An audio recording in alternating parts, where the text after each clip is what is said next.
everyone, this is Bill Griffin. Welcome to Different Take Podcast. If you like this content, please subscribe, like, share, comment. Really appreciate you watching. I've done a few episodes on the Russia-Ukraine war, and I've seen some comments by our military and political leaders and media that I want to share with you about the war. They're pretty contradictory. I want to start with how the war got started. This is Jens Stoltenberg. He's the head of NATO. And this is February 18th, 23. He's speaking to some reporters. It didn't start in February last year. The war started in 2014. And since 2014, NATO allies have provided support to Ukraine with training, with equipment. So the Ukrainian armed forces were much stronger in 2022 than they were in 2014. And of course that made a huge difference when President Putin decided to attack Ukraine. So he contradicts what the U.S. government and the media have been saying, that Russia is led by a madman. He's not rational. He attacked. You may not agree with him attacking Ukraine, but their narrative is that this just happened. But you hear from the head of NATO, no, this war has been going on for 9 years, not one. Now, why are they saying that? The United States and the West backed a coup in 2014 to install a pro-Western government and take out the pro-Russian government. And they've been trying, particularly the U.S., has been talking about Ukraine joining NATO for many years. So Mr. Stoltenberg says, yes, they were U.S. and NATO have been involved in building the Ukrainian military to a certain extent. Well, this is from Radio Free Europe, 6 billion euros of support in those 8 years. $2.7 billion from the United States. That's from I got that from the Defense Department. And 6 billion euros, that came from Radio Free Europe. That's the source on that. This pales in comparison to the $110 billion and 35 billion euros the EU has sent. $110 billion from the U.S., 35 billion euros from the EU to support Ukraine since the war started. Well, if you were that worried about this madman and him not, and you've said for years he's not a rational actor, you hear that over and over, then why wouldn't you have built up the Ukrainian military a much larger degree if you really believe this? And why wouldn't the Poland, German, the Baltic states that border Ukraine, why wouldn't they have built up an army that would defend themselves? Because I don't think they have. If you're really concerned about Russia, which is no evidence that they really want to expand an empire that they had prior to the breakup of the Soviet Union. I played clips of a gentleman named John Mearsheimer who claims this. It simply sounds like a hard sell for the war. This is Joe Biden. This is February 21st. He's talking about, this is during his alleged surprise visit. I'm pretty sure they would have notified the Russian government that Biden was going to land in Ukraine. Please don't, do anything crazy while Joe Biden's there. But anyway, the media likes to paint it as a surprise. I doubt that it was a surprise, except to the media. Conquest is failing. Remind us that freedom is priceless. It's worth fighting for as long as it takes. And that's how long we're going to be with you, Mr. President, for as long as it takes. So he's saying as long as it takes.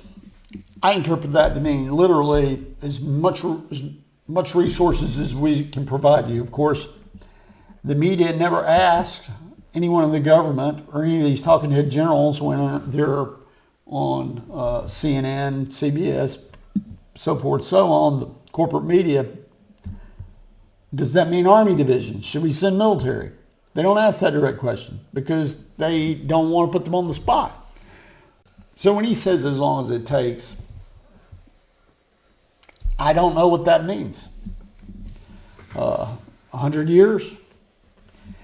At any rate, it just sounds like rhetoric that he typically Biden throws around and doesn't really mean it at all. But they seem perfectly content, the United States government seems perfectly content to go to war until the last Ukrainian dies. The other thing that I think is kind of interesting about Biden showing up in Ukraine is you just gave Putin ammunition. He gave a big speech, I think it's sort of their version of State of Union speech in Moscow a couple days after Biden was in Ukraine. And Putin says, hey, that's who we're fighting. We're fighting the U.S. It's not Ukraine. That's who we were fighting all along. And he shows up and gives him the perfect ammunition or talking points to tell the citizens that. You may not believe that, but there's no question that Ukraine would not be in a war with Russia if it weren't for the U.S. assistance. I don't think they'd go alone with just NATO assistance. It's just not enough. This is another clip of our political leader, Kamala Harris, Vice President. She's at the Munich Security Conference. This was February 18th. The United States has formally determined that Russia has committed crimes against humanity. And I say to all those who have perpetrated these crimes and to their superiors who are complicit in these crimes, you will be held to account. So there's two things I noticed about her comments, war crimes. First is it's as if the United States has never committed war crimes. Sounds very pious. The other thing is, and another political podcaster has talked about this idea that, well, you wouldn't really accuse people of war crimes until after the war is completed. You could actually prosecute the criminals because putting them on notice you're intending on trying them for war crimes may inspire them to commit more war crimes in order to avoid prosecution, whatever it takes. And that seems logical. There seems to be no upside of this. There's also, I should say, three things. There's been reports that Ukrainians have committed similar acts. It is war. And she also, in her speech, comes across as typical, but in this particular case, she comes across as really insincere. And there's also clips of her as she's going into this conference and she's sort of waving and smiling, and it just doesn't look, she just doesn't look serious, as if it's sort of a celebrity actress at a photo op or something. Now, as far as the state of the war, this is Mark Milley, chairman of the Joint Chiefs. And I believe I played this clip on another episode, but it's worth replaying. From a military standpoint, this is a very, very difficult fight. This fight stretches all the way from right now, so the front line goes from all the way from Kharkiv down to Kherson, and there's significant fighting ongoing, and it's more or less a static front line right this minute, with the exception of Bakhmut and Soledar, where there's significant offensive action going on really from both sides. The distance, that for the United States, that's about from, I guess, Washington, D.C. to Atlanta. So that is a significant amount of territory. And in that territory are still remaining a lot of Russian forces in Russian-occupied Ukraine. So from a military standpoint, I still maintain that for this year, it would be very, very difficult to militarily eject the Russian forces from every inch of Ukrainian-occupied or Russian-occupied Ukraine. This is Defense Secretary Austin and General Milley hold news conference in Germany, so you can find that on YouTube. So the stated United States military objectives are to remove every Russian from the territory of Ukraine as it was before February 24th, 2022. They want to restore the borders of Ukraine. And he's saying there that Russia controls something like 18% of Ukraine, and that it's, I interpret him to say it's almost impossible because he's not going to, he's going to understate this. So I interpret him saying this is impossible. The Ukrainians will not eject Russia from Ukraine this year.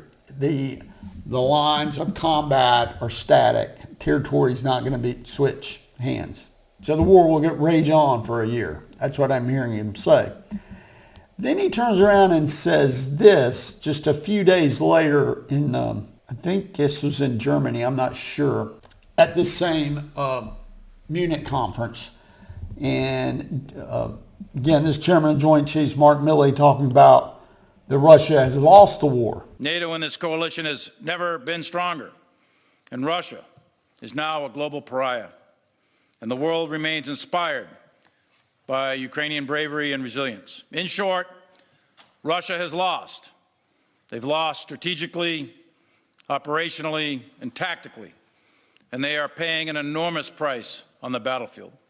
So he says here Russia's lost the war, but just a few days earlier, I think it was only 2 weeks apart, those most recent comments were, so only 2 weeks apart, he says Russia's lost the war February 20th, and 2 weeks prior, he says this is a static line. It's impossible for Ukraine to achieve the stated military objectives.